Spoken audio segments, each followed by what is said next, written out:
Sonic, the heart of your system.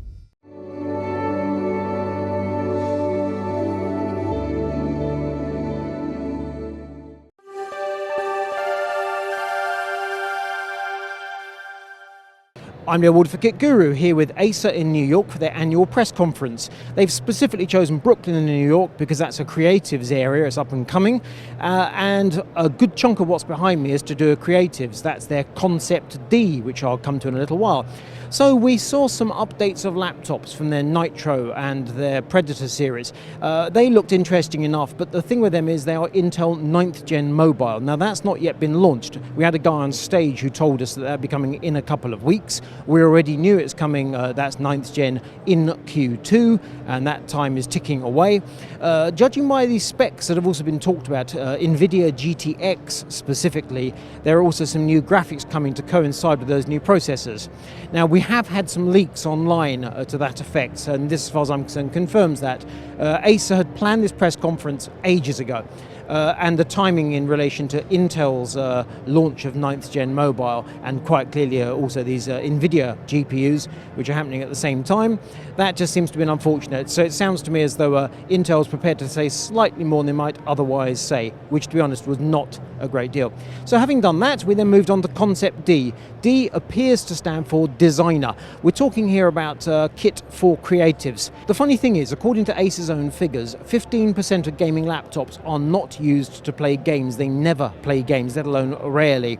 They are used by creatives who basically want high-end laptops but don't want to pay an absolute fortune for the hardware. They don't want, Quadro and such like. So they buy a gaming laptop because it's good kit, it overclocks well and such like, and then they use it to create videos, edit videos, and do all that sort of good stuff. So over there we have Concept D, which is all manner of products actually, including VR and augmented reality headsets. It covers a gamut of products. So we've got in total 27 new products, amazingly, albeit some of those are refreshes. I'm going to have a wander around and point out the ones that are of particular interest to me. Let's start with this unusual laptop. It's the Concept D9. The internal hardware is conventional, albeit Core i9 9th Gen, as mentioned, hasn't yet been released, and RTX 2080 graphics. So in that sense, it's a high-end laptop with a 4K panel that's Adobe RGB. But it also has this hardware here called Easy Hinge. The idea is that when you're working, you can move the screen towards you because it has a Wacom digitizer and pen. Therefore you can use it as an actual proper artist. So that's the thinking behind it. It's a large laptop. I imagine it's going to be brutally expensive, but that's all about the Wacom and this hinge here. We have a few more of that same model along here, and then we swing around to the desktop kit. Concept D500. If we go around the back of the system, it looks actually surprisingly old and crusty. We've got a VGA and a serial port. You sometimes find that sort of weirdness on workstations because they're connecting up some very strange hardware. Internally, it is Quadro RTX 4000, and there, a helping hand from a fellow Brit showing that wood that we have been given. Fan noise below 40 decibels. They're making a big deal about this. They're saying creatives need to be able to work quietly, whereas gamers kind of don't much care. Once again, the spec includes Intel 9th Gen Core i9, however we're assuming in this form factor is a regular desktop processor, so something like i9 9900K. Next to the Concept D500 we have a monitor, Concept D CP3271KP, which essentially means a 4K 144Hz panel. There was a certain amount of talk during the presentation about whether this was a world first, this particular Acer. We have seen very high refresh, very high resolution panels from other manufacturers, so I'm not actually convinced this panel breaks new ground, albeit if you're talking about in terms of very specific Pantone calibration and such like, possibly so. Nonetheless, it looks smart, and they've gone for the wood aesthetic, as with some of the other Concept D products. So that monitor looks interesting. This looks much more interesting, however. Concept D900. Desktop system in black. I mean, the case is just tragic, it really is. But the spec of this system, dual Intel Xeon, gold 6148, total of 40 cores, in other words 20 apiece.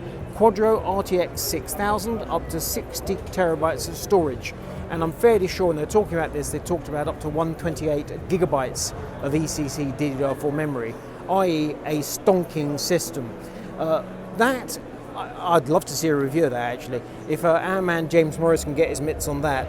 So in terms of aesthetics, I mean, dear Lord help us, it's just a box, really just a box. But in terms of performance and such like that, promises to be incredibly high end. Allied with a Concept D900, Concept D CP7271KP monitor, subtly different to the previous, and this is a 27-inch. This also is fully certified, as you can see, so 99% Adobe RGB and also Pantone validated. They're really emphasizing the creatives here. However, IPS, 4K, 144 Hz, and G-Sync. So those are some fairly stonking features. Unfortunately, based on other monitors we've seen that are even vaguely similar, the price is bound to be out of this world. I wouldn't be shocked if it's $2.5 grand. The wood, I shouldn't think adds a great deal to the cost. It does look cutesy, but the spec is very high end. Laptops, Concept D7. I do love my white on white, so there we go. So that's an i7 9th gen, again an unreleased processor, RTX 2080 Max-Q, so that we know about. And again, they're emphasizing the fact that the screen is 100% Adobe RGB. But that's 9th gen Intel Core i7 in there. That is obviously not yet released and therefore new. The whiteness is, frankly, it's quite blinding, it's so bright. Okay, these are the refreshes. So, Nitro 5. Significant point there is 9th gen i7 and NVIDIA GTX. They're being very cagey about what those are, but you're going to have to assume that those are the as yet unreleased non-RTX graphics, obviously being GTX, and 144 Hz panel. This, bearing in mind, Nitro 5 is a budget laptop, so the fact it's such a high refresh rate is mildly surprising. In terms of the aesthetic and the features and such like, nothing much to shout about. Nonetheless, if you pack decent processor and fair graphics at a low price, you should have a winner on your hands. All along here, Nitro 5s, and all along the other side as well. And then we get to Predator. Predator Helios 700, so 9th gen i9, as yet unreleased. Hyperdrift keyboard, that means the keyboard moves to unveil the cooling system inside. Everyone's been pulling this back and forwards all day long, like so, and then the front drops down. The fans are still covered by a grille, so it's not like you can literally stick your fingers in the fans, but obviously the idea is to open up the maximum of cooling and then you close it up. That strikes me as being a very neat idea. I don't think it's like so totally mental and bonkers that it's silly. That just strikes me as very clever. It does of course mean the chassis is relatively thick, but we've seen Predator laptops before from Acer that are super chunky, so even that's not too dramatic by their standards. The Magforce keys, they're talking about this, the type of key they are and the type of switch they have. They're separating the two things, the fact you can actually switch the keys for more conventional keys. Frankly, it feels like a regular keyboard. They're talking about how the travel is not, I can either linear or non-linear as you want. Until we actually use that in review, it's going to be very hard to come to an assessment about that. Graphics RTX 2080 and a 144 Hz panel with G-Sync. And then we look all along here and we've got Helios 700 laptops. Coming around this side we have Predator Helios 300, so the as yet unreleased 9th gen i7, RTX 2070 with Max-Q, we know about that, 144 Hz refresh, 3 millisecond overdrive. So with the 4th gen Aeroblade technology, our understanding is that this is a redesign of the fans, obviously to improve the cooling. We've heard similar stuff from Asus, where I think it went to like 73 fan blades.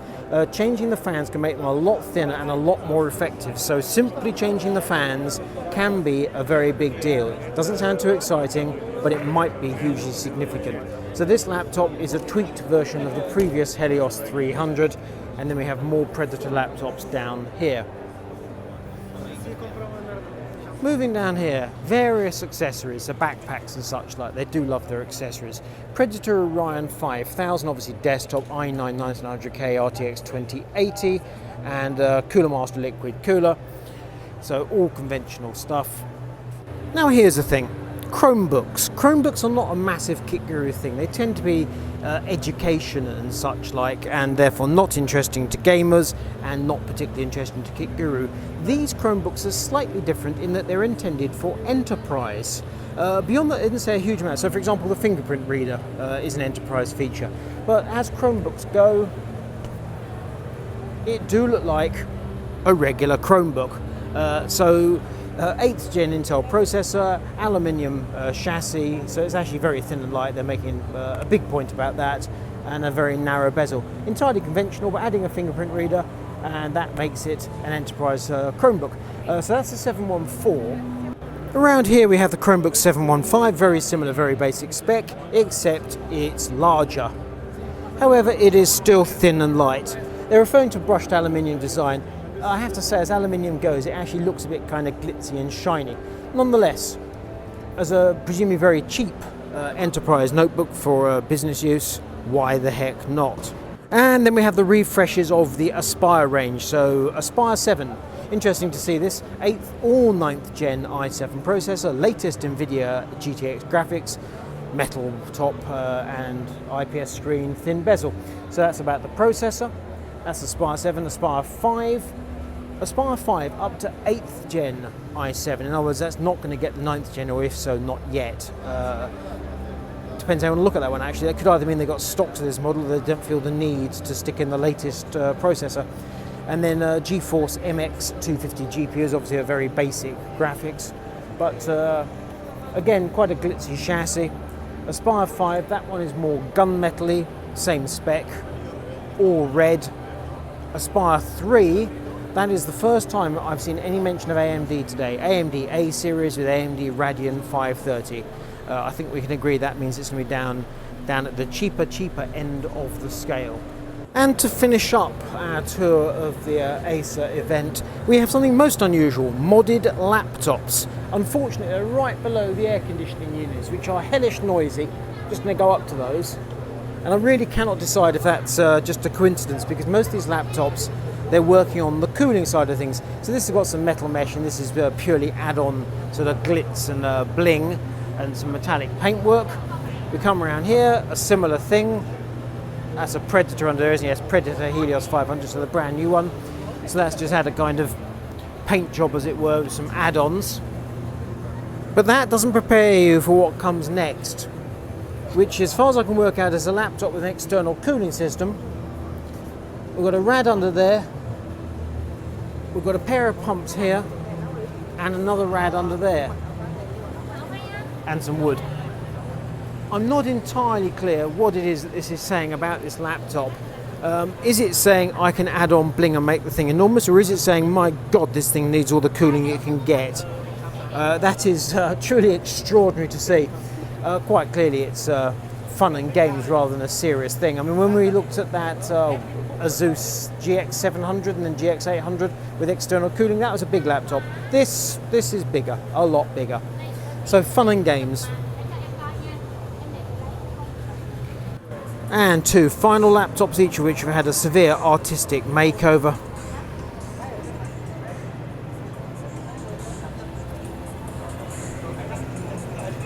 I think with the best will in the world, nobody's going to suggest these laptops are a serious attempt to actually make a product that might be sold commercially. This is very much about the aesthetic. Nonetheless, it's interesting to see people doing things differently. That wraps up Acer's announcement of an awful lot of new products. We know very little about pricing, we know next to nothing about availability. The fact that Computex is coming soon must mean this is happening in the near future, and the sooner the better. The Concept D products in particular, cannot wait to road test a great many of those. If you like this video, give it a thumbs up. If you don't, well, meh, thumbs down it is. I'm Leo Walder for Kit Guru. Do subscribe, we'll let you know about new videos as they become available on Kit Guru.